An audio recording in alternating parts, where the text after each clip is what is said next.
Dimanche 22 janvier, Philippe Poutou était invité sur le plateau de BFM TV. Auprès de nos confrères, l'ouvrier syndicaliste de 55 ans, actuellement conseiller municipal de Bordeaux, a critiqué la réforme des retraites du gouvernement, ainsi que les macronistes, de façon générale.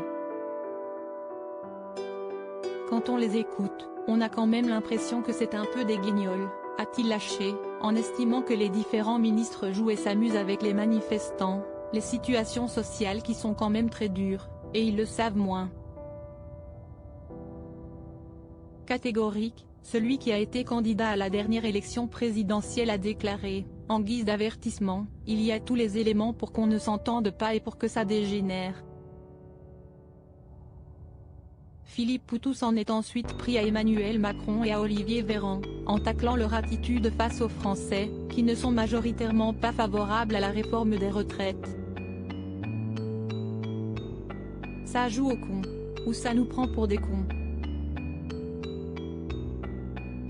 On ne sait pas trop comment le dire, a-t-il affirmé, en déplorant le faible impact que peuvent avoir les manifestations sur les décisions prises par le gouvernement. On a le droit de dire qu'on n'est pas content, mais ça ne changera rien, au bout du compte. Ils le disent clairement.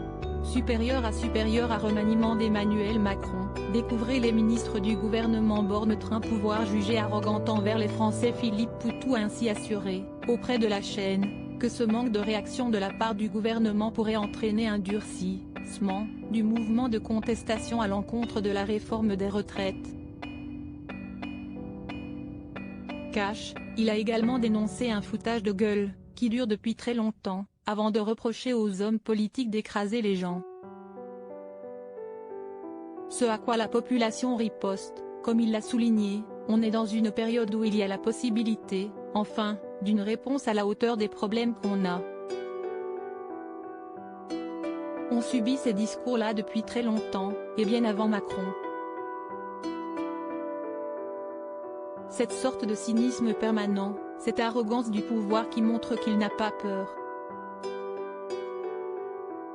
Article écrit avec la collaboration de 6 médias Crédit Photo, capture écran BFM TV.